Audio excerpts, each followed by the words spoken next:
gabi na ulit. So, time na naman mag-prep na naman tayo ng skin natin. Dahil gabi na ulit.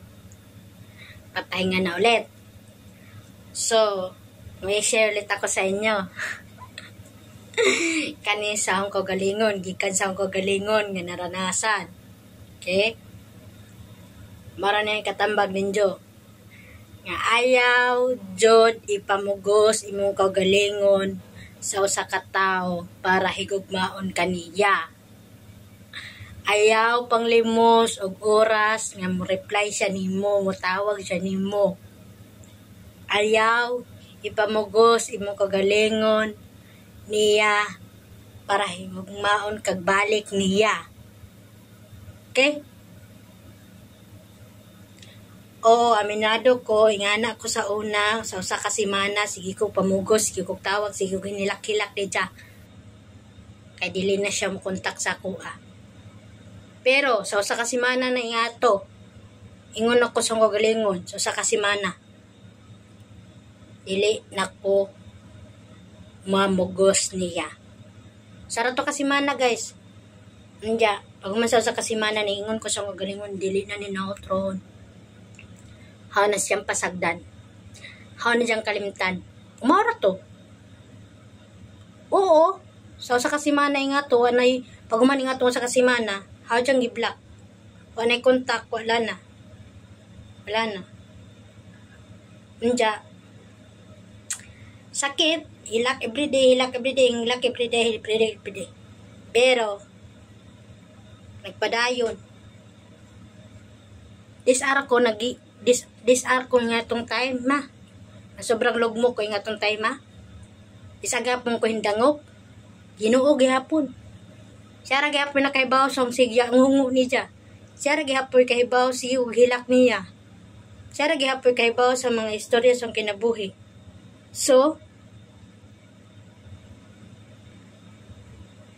siya ra po nakaibaw na sa hiling nga iyakong ang hiling sa una nga mahuman galining ahong sakit sa akong dibdib. Pabro na ko balik. Okay, dapo ko niya dire. Siya ni. Mana itong galingon nga kung ingaw galingon ana, call off. Off tanan. No contact. Pangitay mong kagalingon. Pagyamanin mo yung sarili mo, maghanap ka ng way para ikakaganda sa buhay mo. Ningkamot ka. Hita kag trabaho.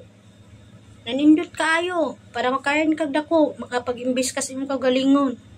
Ganon. Ayaw pa lumuk-lugmok, lihok. Para ipakita sa imong kagalingon nga kaya nimo. Pakabangon ka. Oo, dugay nga proseso. Pero at least, wala ka na stuck. Nahita kag way na manindot tagi mong kinabuhi nga wasiya. Ana, kaya nga na ko karon.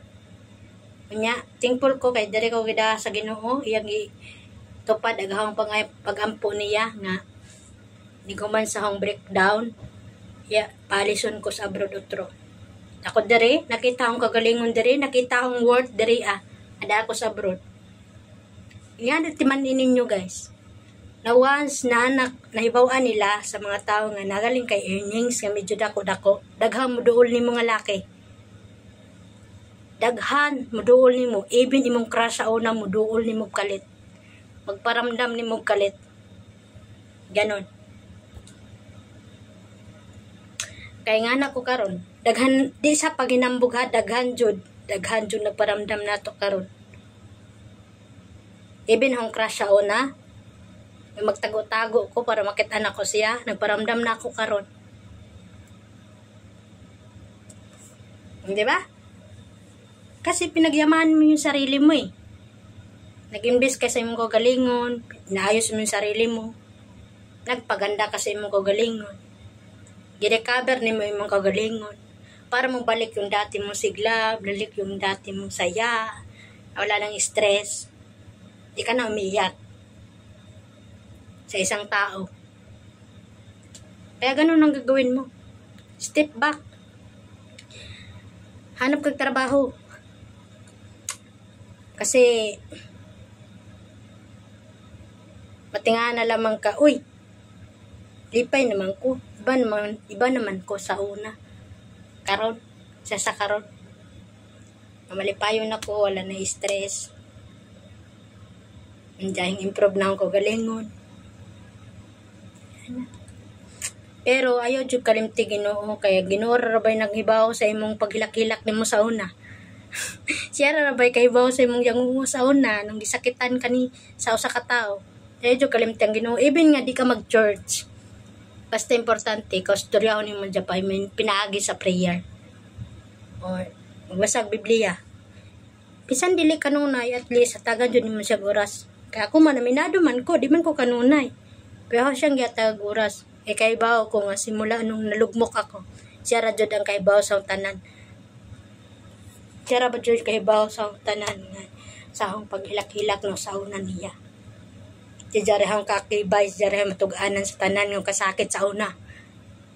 Ya karon, wala na ko'y kasakit. Kalipay na.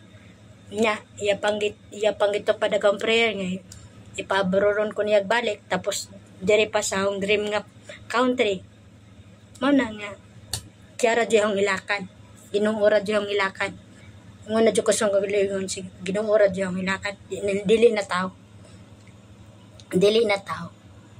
Siyara hilakan ako. Dili na tao. Dili na husbuno sa unang maghilak-hilak ko sa tao. Dili na. Siyara may naghatag ng ginhawa. Siyara may naghatag sa lawas karon ng nindot ng panglawas. Yara man. Ang dito na magkustaw. Dapat ginuora yung hilakan. Dili na tao. Anara guys, move forward. Pangitay mong kagalingon, ngita kang trabaho, kada kong sweldo. I swear, daghan na mulapit mo mga laki. Di mo inasahan. Yan lang, share ko lang sa inyo. Gilamos na ko eh.